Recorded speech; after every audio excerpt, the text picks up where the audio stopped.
गुरुवर के चरणों में त्रैबार नमोस्तु, एलएच जी के चरणों में त्रैबार क्षाम। गुरुवर मेरा प्रश्न है, हम इस दुनिया में क्यों, किस लिए और किस काम के लिए आए हैं? हम इस दुनिया में क्यों आए हैं? पहली बार तो हम कहां से आए हैं पता है? निगोद से आए हैं, है ना? तो जब हम वहां निगोद से आए हैं, अनंत का अनादिकाल से लेकर आज तक इस संसार में भटकते हुए हम दुखी पाए हैं। तो उन दुखों से बचने के लिए हम यहाँ आए हैं। और क्या पूछा आपने? किस लिए और क्यों? किस लिए और क्यों? और क्यों? तो एक ही क्वेश्चन है, किस लिए आए हैं, क्यों आए हैं? किस काम के लिए आए हैं? किस काम के लिए आए हैं? किस काम के लिए आए हैं, क्यों आए हैं, किस लिए आए हैं, सब एक ही चीज है। तो कहने का मतलब यह है, हर व्यक्ति इस संसार में दुखी है और हर व्यक्ति सुख चाहता है। तो हम ऐसे काम करें जिन कार्यों से हम सदैव सुखी रह सकें। तो इस मानव पर्याय को हमने जो प्राप्त किया है, इस मानव पर्याय का सार एक ही है, ज्ञान की प्राप्ति। और ज्ञान ही हमें इस जीवन में सुख की अनुभूति दिलाता है, सुख की ओर ले जाता है। इसीलिए ऐसे ज्ञान को प्राप्त करो जिससे आपके जीवन में दुख आए नहीं। इसलिए हम इस मनुष्य भाव को हमने प्राप्त किया है कि वो ज्ञान जो ज्ञान हम 83,99,999 योनियों में प्राप्त नहीं कर सकते, जो एक मनुष्य भाव में प्राप्त कर सकते हैं। तो ऐसे अद्भुत जिनवाणी के ज्ञान को हम अपने चरित्र में उतार पाए, इसलिए हम यहाँ आए और हमें यही करना चाहिए। नमोस्तु गुरु। एक प्रश्न और है, सुबह प्रवचन में बताया था कि धर्म दो होते हैं, मुनि धर्म और श्रावक धर्म। तो मुनि धर्म के बिना तो हमारा जीवन अधूरा है, पर हम श्रावक आप मुनि के लिए धर्म ध्यान में कहाँ तक सहायक रहते हैं?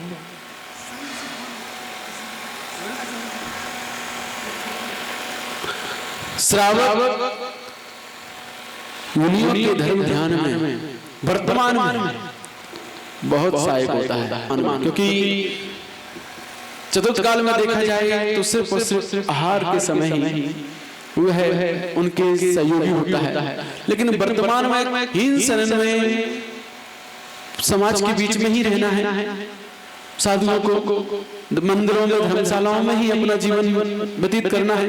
ऐसी आचार्यों की आज्ञा है कि हीन शरण में आप जंगलों में पहाड़ों पर नहीं रह सकते हैं, साधना नहीं कर सकते हैं।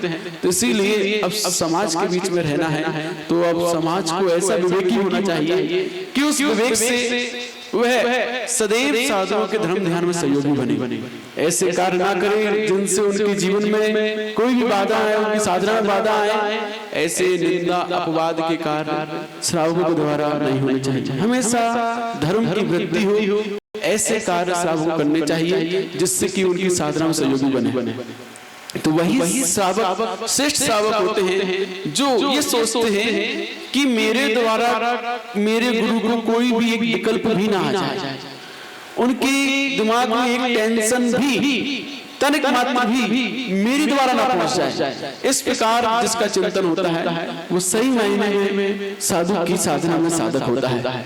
इसीलिए उनके सहयोगी बने, भैया वृत्ति आदि करके उनकी साधना में सहयोग करें, आहार दान देकर साधना में सहयोग करें और अपने विचारों को इस प्रकार के बनाएं कि उनकी साधना में आपके विचारों से जरा सा भी बाधा ना आए, तो आप उनकी साधना में साधक बन सकते हैं।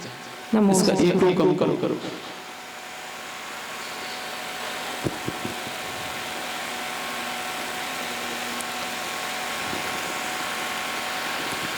गुरुवर के चरणों में त्रिबार नमोस्तु, एलएच महाराज जी के चरणों में त्रिबार। महाराज जी, मेरा प्रश्न है कि जैसे हजारों लोगों की भीड़ में एक सिख धर्म का व्यक्ति दूर से ही नजर आ जाता है, तो ऐसे ही हजारों की भीड़ में हम जैन अपनी पहचान कैसे बताएं? देखिए, हजारों की भीड़ में सिख व्यक्ति पगड़ी लगाए होता है तो अलग से दिख जाता है ये व्यक्ति सरदार है, सिख है। और हम जैन कैसे बता सकते कि हम जैन हैं? तो जैन सिर्फ अपनी चर्या के माध्यम से बता सकते हैं कि हम जैन हैं। जब कोई व्यक्ति यहाँ से कहीं बाहर जाता है, विदेश जाता है, शहरों में जाता है बड़े बड़े, तो वहां पहुंचने पर जब है ये कहता है कि हम रात में भोजन नहीं करते हैं, हम आलू प्याज नहीं खाते हैं, तब व्यक्ति वहां के व्यक्ति अपने आप ही पूछते हैं कि आप जैन हो? अपने आप ही स्वतः ही तो कहते हैं हाँ हम जैन हैं। तो ये हमारी पहचान है कि शुद्ध सात्विक भोजन करना, जिसमें जमीकंद आदि से जो रहित हो, पानी छान कर पीना, रात्रि भोजन नहीं करना। जब हम अपनी जो हमारी पहचान है जैन लोगों की, कितनी पहचान बताई है? 3 मुख्य पहचान, रात्रि भोजन नहीं करना, पानी छान कर पूजा पीना और नित्य देव दर्शन। ये 3 जब हम रोज करते हैं तब हम हजारों की भीड़ में भी जैन कहलाते हैं। पहले के समय में लोग बारात में जाते थे, तब उस बारात में पहले लोग पूछ लिया करते थे कि इस बारात में कोई जैन साहब तो नहीं है जो दिन में खाते हो? और आजकल के जैन साहब बोलते हैं हमारा तो चलता है, रात में कोई दिक्कत नहीं है। तो काहे के जैन साहब हो आप? तो आपको यदि हम जैनेतर और अन्य लोगों की समाज में भी भोजन करने जाते हैं तो वहाँ हम दिन में खाते हैं तो सबकी हजारों की भीड़ में भी अलग से दिखाई दे जाते हैं हाँ ये व्यक्ति जैन है।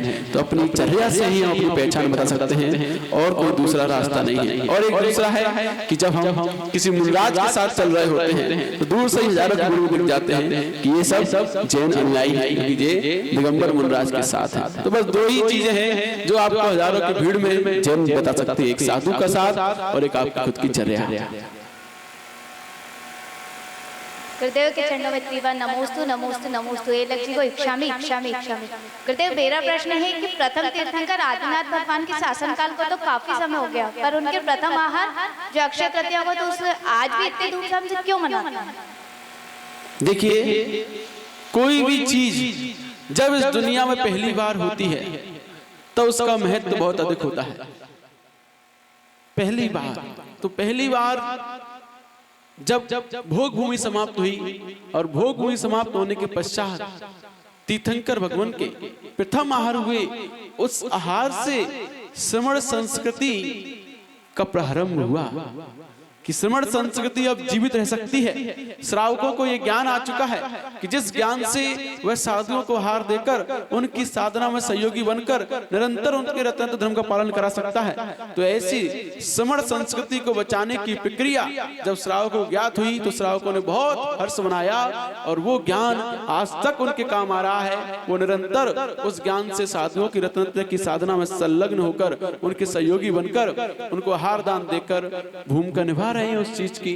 तो वो चीज हमें सबसे पहले कहां से प्राप्त हुई उसको स्मरण करके आज भी हम उनका बहुमान करते हैं, उनको याद करते हैं। गुरुदेव एक और प्रश्न है कि वर्तमान में बच्चों को धर्म के प्रति दृढ़ रहना चाहिए या एडजस्ट करना चाहिए? क्या वर्तमान समय में बच्चों को धर्म के प्रति दृढ़ रहना चाहिए या एडजस्ट करना चाहिए? देखिए, एडजस्ट कीजिए आप अपने विषय कसायों में, एडजस्ट कीजिए राग द्वेष में, मोह माया में। धर्म में कभी भी एडजस्ट नहीं करना, क्योंकि हमने बताया था धर्म कोई वॉशिंग पाउडर नहीं जो पहले इस्तेमाल करें फिर विश्वास का। धर्म क्या है? धर्म तो जीवन बीमा है जो जिंदगी के साथ भी और जिंदगी के बाद भी आपका साथ निभाता है। तो ऐसा आपका परम सहयोगी, परम मित्र जो आपको हमेशा साथ निभा रहा है, उससे एडजस्ट कभी नहीं। उससे एडजस्ट किया तो आपका सहयोगी कौन होगा? कौन होगा आपका साथी? इसीलिए जो हमारा परम मित्र है, परम साथी है, उससे कभी एडजस्ट नहीं करना चाहिए। उसको सदैव समय देना चाहिए और उसके लिए ही जीना चाहिए।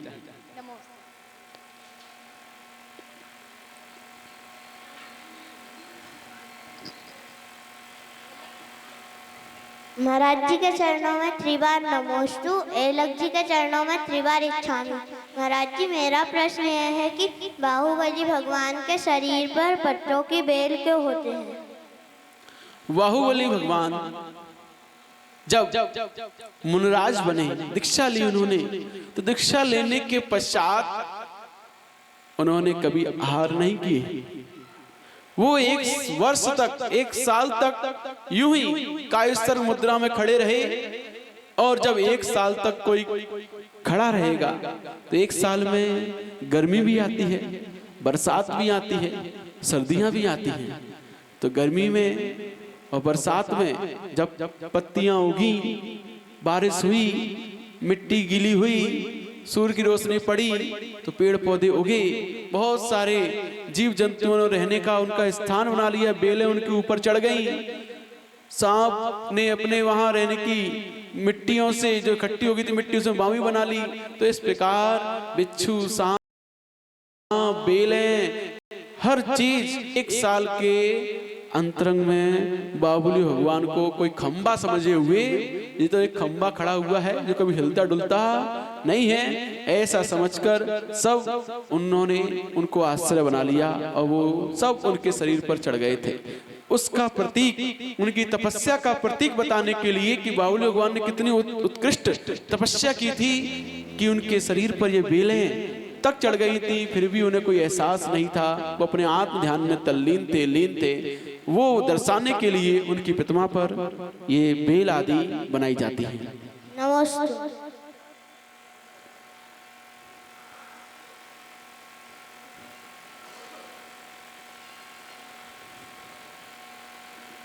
गुरुवर के चरणों में त्रिवार नमस्तु नमस्तु, एलक जी के चरणों में त्रिवार इच्छा में इच्छा।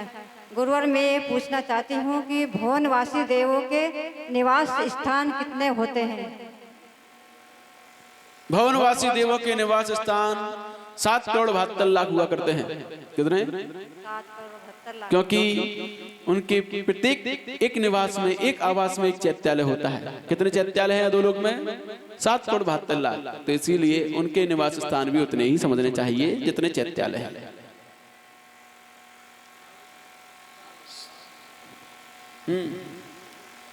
गुरुवर के चरणों में त्रिवार नमोस्तु नमोस्तु नमोस्तु, एलक जी के चरणों में इच्छामि इच्छामि इच्छामि। महाराज जी मेरा प्रश्न ये है कि अरहंत भगवान कितने समय बाद अपने 4 कर्म नष्ट करते हैं और कब सिद्ध भगवान बनते हैं? अरहंत परमेष्टि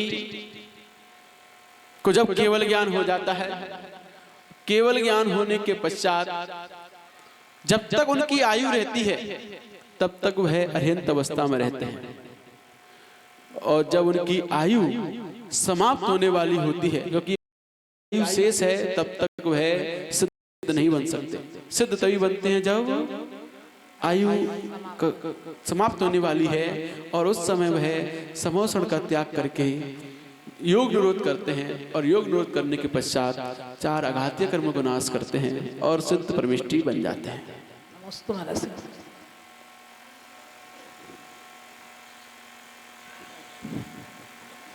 गुरुवर के चरणों में त्रिवार नमस्कार, एलक जी के चरणों में त्रिवार वंदना इच्छा में। गुरुदेव मेरा प्रश्न आज सुबह के प्रवचन से है। भगवान ने केवल ज्ञान में मुनि राजों को 3 पीछी कमंडल और शास्त्र दिए जो उन्होंने आज भी संभाल के रखे। दुर्भाग्य की बात है कि श्रावक उन्होंने वो तीनों जो सामान उन्होंने खो दिया है, और आज से देखा जाए तो 40-50 साल की उम्र के बाद वाले तो और भी इस बात को समझते हैं कि अपना धर्म ध्यान करते हैं। जो पीढ़ी आने वाली है वो हमारा जैन धर्म बहुत ज़्यादा लुप्त होता जा रहा है महाराज जी। रेस्टोरेंट में खाना, होटल में खाना लगता ही नहीं है कि, तो हम ऐसा क्या करें जिससे हमारे जैन धर्म की रक्षा हो और हमारे बच्चे धर्म मार्ग पर आ जाए? देखिए, आप चाहते हो कि हमारा जन शासन निरंतर उन्नति को करता रहे, हमारी आने वाली पीढ़ी धर्म से जुड़ी रहे, तो आपको अपनी जो पीढ़ी है आने वाली उसको सदैव धर्म के मार्ग पर चलाने के लिए गुरुओं के पास उनको अधिक से अधिक ले जाना चाहिए, उनको उनसे जोड़ने का प्रयास करना चाहिए, क्योंकि वही उन्हें सच्चे संस्कार दे सकते हैं, सच्चा ज्ञान दे सकते हैं। और यदि वो नहीं है तब मंदिरों में पाठशाला संचालन होना चाहिए।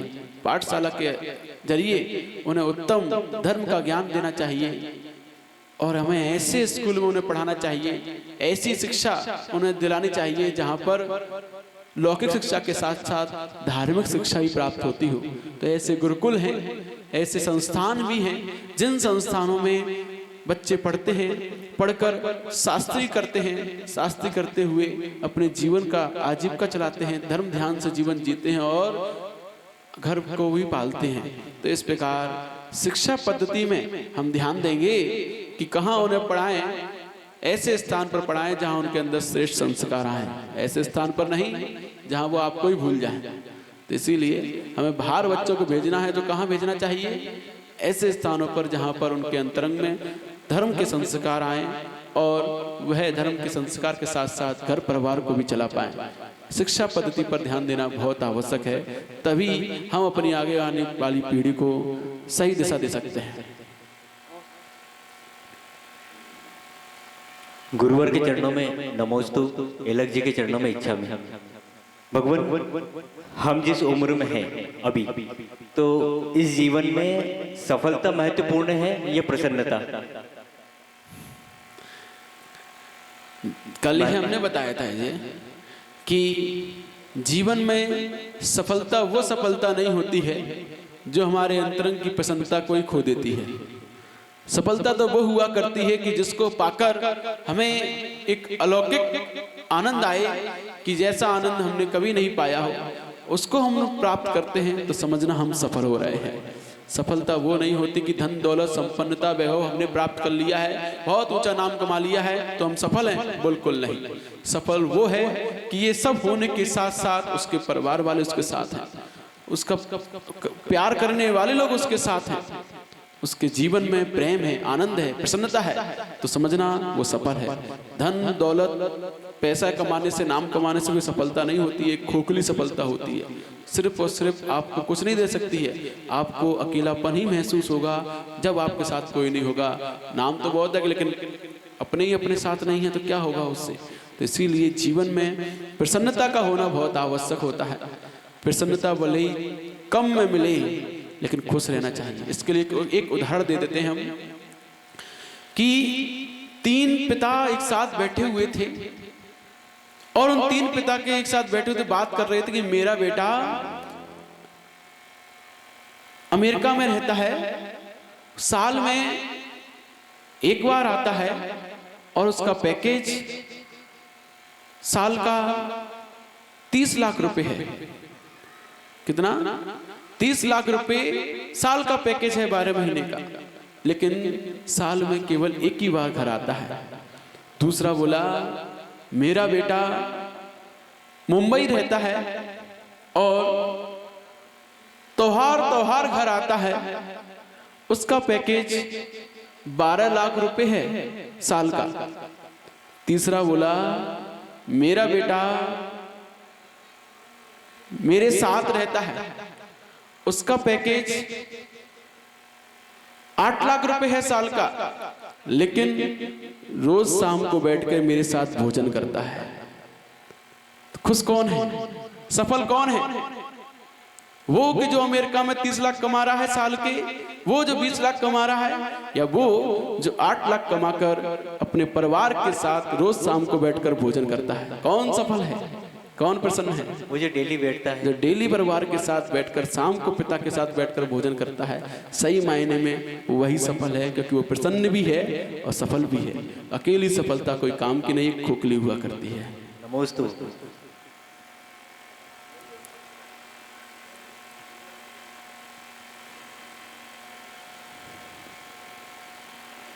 गुरुवर के चरणों में त्रयवार नमस्तु, एलक महाराज के चरणों में त्रयवार इच्छा में। महाराज जी, बुद्धि और भावना में कौन श्रेष्ठ है? बुद्धि और भावना में देखिए, बुद्धि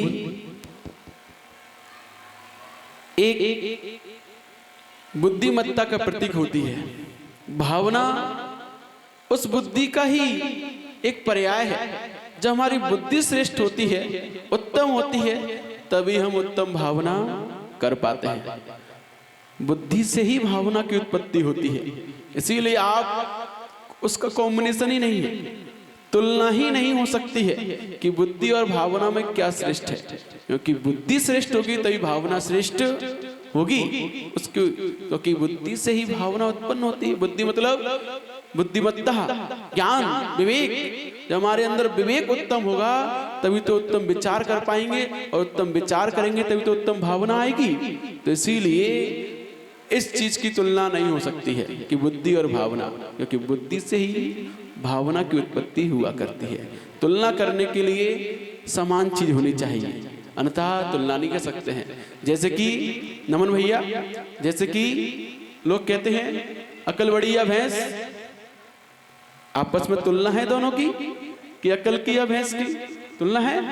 बिल्कुल नहीं है। फिर भी पूछते हैं कि अकल बड़ी या भैंस, तो वहां पर मूर्खता है, क्योंकि वहां हमने बताया था क्या होता है, अकल बड़ी या वयस, वयस माने उम्र, तो अक्ल और उम्र का यहाँ पर तालमेल है। तो यहाँ हम बता सकते हैं कि व्यक्ति अक्ल से श्रेष्ठ है या उम्र से श्रेष्ठ है। उम्र श्रेष्ठ होती है, अक्ल श्रेष्ठ होती है, तो वहां देखा जाए तो अक्ल श्रेष्ठ होती है, क्योंकि बड़े बड़े उम्रदराज व्यक्ति पीछे होते हैं और अक्लमंद विद्वान लोग उनसे कई गुना आगे होते हैं। तो इसीलिए अक्ल श्रेष्ठ होती है। तो इसी प्रकार से हमें तुलना करनी होती है, तभी जाकर वो तुलना करने योग्य कोई चीज होती है, तभी जाकर उनकी तुलना हो सकती है। कौन श्रेष्ठ है कौन श्रेष्ठ नहीं है समझ सकते हैं। इसीलिए बुद्धि और भावना में श्रेष्ठ वहां नहीं बता सकते, क्योंकि वहां बुद्धि से ही भावना की उत्पत्ति होती है। नमस्ते।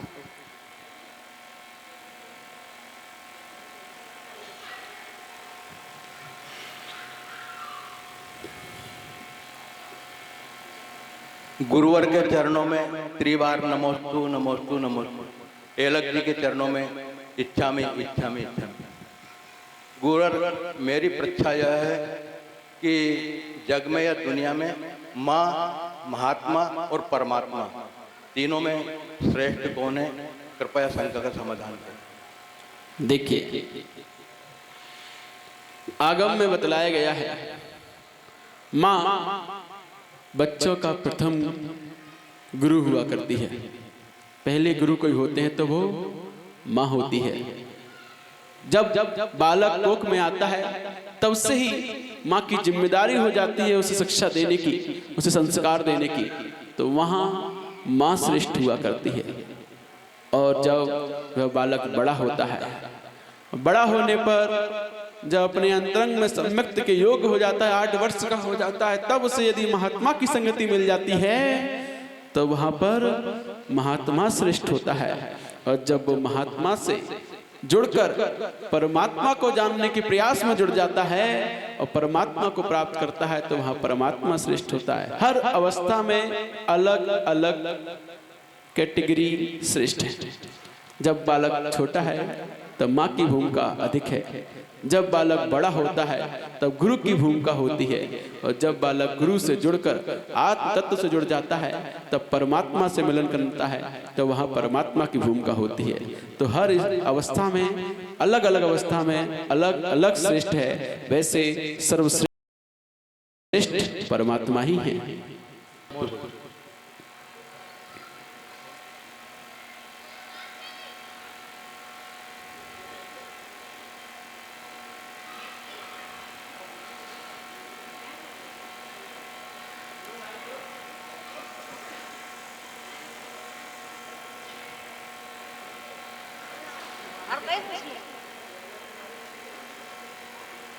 मुनिवर के चरणों में त्रिवार नमोस्तु। एलक जी महाराज के चरणों में त्रिवार इच्छामि। महाराज जी, मेरा प्रश्न है कि जिस पे हम बहुत ज्यादा विश्वास करते हैं, एक दिन वो हमारा विश्वास तोड़ देते हैं, तो हमें उन पे दोबारा विश्वास करना चाहिए कि नहीं?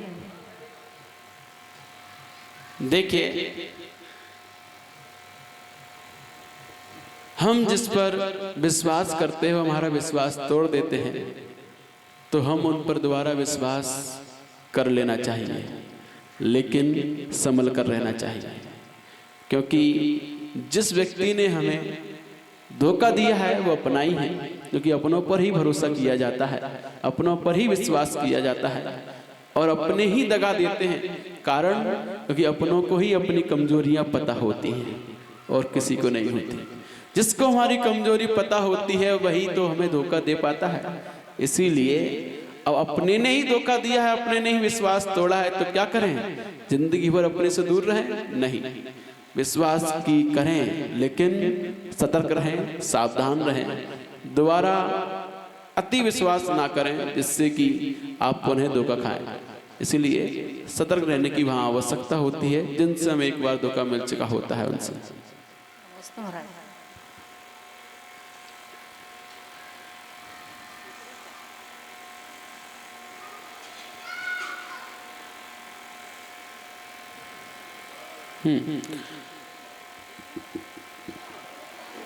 शीघ्रता से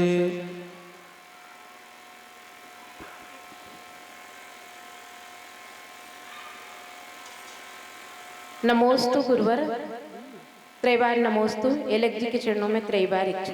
गुरुवर, मेरा प्रश्न है, देवलोक में जीवन कैसा होता है, दिनचर्या कैसी होती है? स्वर्गों में जीवन अति उत्तम होता है। कहा जाता है कि यहाँ के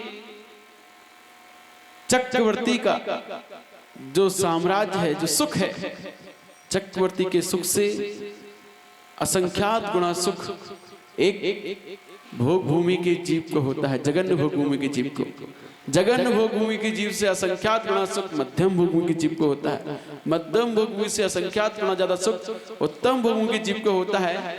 और उत्तम भोग भूमि से ज्यादा असंख्यात गुना ज्यादा सुख एक स्वर्ग के व्यंतर देव को होता है। और व्यंतर देव से असंख्यात गुना सुख कल्पवासी देवों को होता है।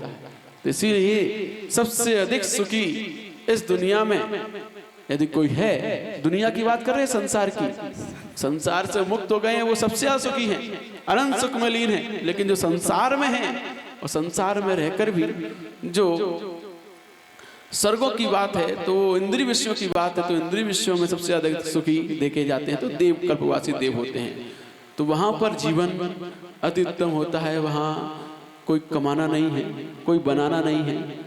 वहाँ जन्म होते ही युवा हो जाते हैं अंतर्मूर्त में, और उनके स्वागत में उनकी देवियां खड़ी होती हैं, उनका स्वागत करते हैं और वो उन देवियों के साथ भोग भोगने में रम जाते हैं। भगवान की वहाँ भक्ति करते हैं। समोसण में भी जाते थे, समदृष्टि हैं तो समोसण में जाते हैं, नंदीश्वर द्वीप जाते हैं, पंचमेरु जाते हैं, आदि आदि जगह भगवान के पंच कल्याणकों में जाते हैं। और इस प्रकार से वो भगवान की भक्ति करते हैं। और निरंतर जीवन में कोई उनके रोग आता नहीं है, शरीर में एक कभी भी एक रोग की उत्पत्ति होती नहीं है, और बुढ़ापा आता नहीं है। मरण से 6 महीने पहले मादा मुरझाती है और वो मर जाते हैं। तो इस प्रकार वहाँ भूख प्यास उनको सताती है तो कंठ से अमृत झरता है, तृप्ति हो जाती है। तो इसीलिए न बनाने की, न खाने की, न कमाने की कोई टेंशन नहीं है। वहाँ आनंद ही आनंद है। भगवान की भक्ति करो और अपने जीवन को निरंतर इंद्रिय विषयों में वो जीते रहते हैं। इस प्रकार का वहाँ जीवन होता है। वहाँ रात दिन होते नहीं हैं, क्योंकि वहाँ सूर्य चंद्रमा है नहीं। सूर्य चंद्रमा मध्यलोक में ही होते हैं। तो वहाँ तो हमेशा उजाला बना रहता है, रत्नों का प्रकाश रहता है, कल्प वृक्षों का प्रकाश रहता है। तो वहाँ निरंतर दिन ही रहता है। तो ऐसा वहाँ का वैभव होता है। नमोस्तु।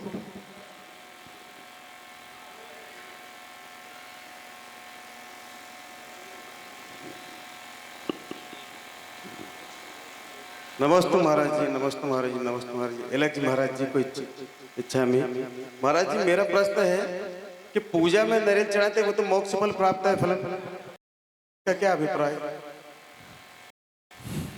देखिए, पूजन में हम कोई भी द्रव्य चढ़ाते हैं तो कुछ लाभ के लिए चढ़ाते हैं, है ना जी महाराज। फल चढ़ा रहे हैं तो मोक्ष फल के लिए, नैवेद्य चढ़ा रहे हैं सुधारोग विनाश के लिए, दीपक चढ़ा रहे हैं तो मोहंधकार नाश के लिए। लेकिन विवाह में नारियल चढ़ाते हो तो चढ़ाते नहीं, आदान प्रदान करते हो तो वो क्या है?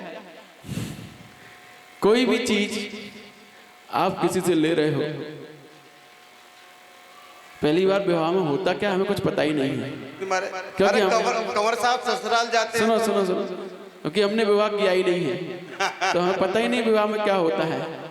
तो फिर दोबारा से आप क्या कह रहे, कंवर साहब ससुराल जाते हैं तो उनको रुपए नारियल देते हैं ना। अच्छा, वो लिफाफा। अच्छा, दामाद को। हाँ, समझ गए।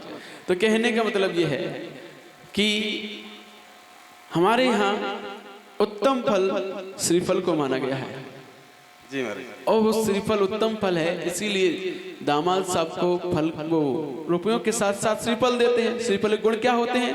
बाहर से कठोर, अंदर से नरम। तो आपको शिक्षा दे रहे हैं कि आप अंदर से नरम बनो हमारी बिटिया के प्रति, बाहर दुनिया वाले के लिए बड़े कठोर बने रहो। तो इसीलिए वहाँ पर हमें कोई भी चीज़ किसी की हम जाते हैं खाली हाथ नहीं जाते हैं, और कोई वहाँ से जब कोई लेके गया है और वो लौट के जा रहा है तो उसे भी खाली हाथ नहीं जाने देते हैं। इसीलिए एक व्यवहारिकता है मात्र, और कुछ भी नहीं। नमस्ते महाराज। नमोस्तु गुरुदेव। तिलक जी को इच्छा में मेरा प्रश्न है, अष्टमी और चौदस का जैन धर्म में क्या महत्व है और वैज्ञानिक में इसका क्या प्रभाव है? देखिए, जिन शासन में अष्टमी और चौदस को पर्व कही गई है, क्या पर्व, लेकिन इनको पर्व क्यों माना गया है, क्या कारण है? तो कारण ये है हमारे चिंतन के हिसाब से, जिस प्रकार जब अष्टान का पर्व आते हैं तो कब आते हैं? आप लोगों को पता है कब आते हैं अष्टान का पर्व? अष्टान का पर्व तब आते हैं जब ऋतु परिवर्तन होती है, तब संधि काल में। कब आते हैं? संधि काल में, जब सर्दी जा रही हो, गर्मी आ रही हो, तब बीच में आएंगे अष्टान का फागुन के महीने में। और जब बरसात जा रही हो, सर्दी आ रही हो, तब आएंगे कार्तिक के महीने में। बीच में एक छूट गई कि जब गर्मी जा रही हो और बरसात आ रही हो, तब आते हैं आषाढ़ की लास्ट में। तो इस प्रकार संधि काल आने पर पर्व अष्टान का आते हैं। ऐसे ही ये शाश्वत पर्व अष्टमी चौदस हैं, तो ये भी संधि काल है। किसका? पक्ष का, कि एक पक्ष जा रहा है, शुक्ल कृष्ण पक्ष जा रहा है, शुक्ल पक्ष आ रहा है, तो वहां पर एक पर्व जोड़ दिया गया। और उस पर्व के पक्ष के भी दो डिवाइड कर दिए, आधे आधे। तो आधा दिन, एक सप्ताह बीत चुका है, दूसरा सप्ताह प्रारंभ हो रहा है, तो उसके बीच में 7 दिन बाद अष्टमी दे दी।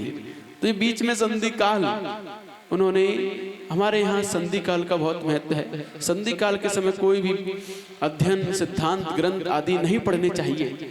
वो समय भक्ति का होता है, जैन भगवान की वाणी सुनने का होता है। संधि काल जब जब आता है तब तक भगवान की दिव्य ध्वनि खिरा करती है समोसरण में। आज भी खिर रही है। कहाँ? विदेश क्षेत्र में। वहां पर आज भी जब संधि काल होता है तब भगवान की दिव्य ध्वनि खिरती है। तो इसीलिए संधि काल का बहुत विशेष महत्व है, और उस संधि काल को हम पर्व के रूप में मनाते हैं। भगवान की वाणी वहां खिरती है। और अष्टमी चौदस को इसलिए भी महत्व दिया गया है कि श्रावकों के लिए पूरी जिंदगी धन कमाने में, व्यापार के माता पक्षी में निकल जाती है। तो महीने में और कम से कम 4 दिन तो वह धर्म ध्यान में कर लें। हफ्ते में 1 दिन तो कम से कम धर्म ध्यान से निकालें। बाकी के 7 दिन आपके 1 दिन धर्म के लिए तो जीवन जियो। इसीलिए श्रावकों के लिए विशेष है अष्टमी चौदस, मुनराजों के लिए नहीं है, क्योंकि उनके लिए तो हर दिन अष्टमी और हर दिन चौदस होती है। उन्हें अलग से कोई भी इस प्रकार के उत्सव मनाने की आवश्यकता नहीं होती। श्रावकों को होती है, क्योंकि श्रावक निरंतर अपनी धर्म की, वो अपने घर की आजीविका चलाने के लिए इधर उधर बहुत व्यस्त रहता है, अस्त रहता है, पस्त रहता है, लस्त रहता है ना। इसीलिए वो ग्रस्त कहलाता है। तो वो इस प्रकार अपने जीवन में निरंतर व्यस्तता होती है उसकी, इसलिए उससे कहा जाता है कम से कम हफ्ते में 1 दिन, महीने में 4 दिन, एक पक्ष में 2 दिन और एक महीने में 4 दिन तो कम से कम धर्म के लिए जियो। इसलिए उसके लिए विशेष रूप से इन संधि कालों का आचार्यों ने विधान रखा है। नमोस्तु गुरुदेव, नमोस्तु। वंदनीय मुनिश्री के चरणों में त्रिवार नमोस्तु। एलेक्श्री को त्रिवार इच्छा में। मुनिश्री, आज मेरी जिज्ञासा ये है कि मुनिश्री लोग ये जो चर्या करते हैं केशलोच की, उसकी क्या प्रक्रिया रहती है और किस अंतराल में केशलोच किया जाता है? देखिए, केशलोच एक मूल गुण है, विशेष मूल गुण है, और उस विशेष मूल गुण को आगम में 3 प्रकार का कहा है। उत्तम मध्यम जघन। जो उत्तम होता है वो 2 महीने के अंतर किया जाता है, 2 महीने के अंदर अंदर उत्तम केसलोच कहलाता है। जो 2 महीने के अंदर पहले ही अपने बालों को उखाड़ के अपने हाथों से फेंक दिया करते हैं, ये उत्तम केसलोच है। जो 3 महीने के अंदर अंदर अपने हाथों से अपने बालों उखाड़ कर फेंकते हैं, ये मध्यम केसलोच है। और जो 4 महीने के अंदर अपने हाथों को अपने बालों से उखाड़ फेंकते हैं, ये जघन्य केसलोच है। तो 4 महीने के अंदर करो तो जघन्य, 3 महीने के अंदर करो तो मध्यम, 2 महीने के अंदर करो तो उत्तम। ये केसलोच की प्रक्रिया हुआ करती है। नमस्ते।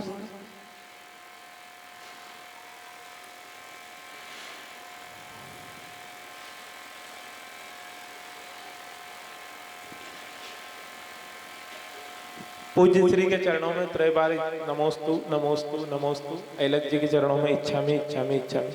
हे भगवान, जैन धर्म में सैन्य धर्म को श्रेष्ठ क्यों कहा गया है? जैन धर्म में सैन्य धर्म को श्रेष्ठ क्यों कहा गया है? सैन्य धर्म कहीं पर पड़ा हुआ सैन्य धर्म। देखिए, जैन धर्म में सैन्य धर्म को इसलिए श्रेष्ठ कहा है क्योंकि देश की रक्षा पहले आवश्यक है। देश बचेगा तो धर्म बचेगा। तो इसीलिए अगर देश ही सुरक्षित नहीं है तो धर्म कहाँ से सुरक्षित रह सकता है? इसलिए सैन्य धर्म को श्रेष्ठ इसलिए कहा क्योंकि पहले अपने जीवन में, अपने नगर में, अपने देश में ऐसी सेना होनी चाहिए, ऐसे लोग होने चाहिए जो अपने धर्म की रक्षा कर सकें, अपने देश की रक्षा कर सकें। तो उसके लिए ऐसी सैन्य का आयोजन भी हमें करना है। इसलिए सैन्य धर्म को भी श्रेष्ठ कहा है। ठीक है, नमस्ते। चलिए समय समाप्त।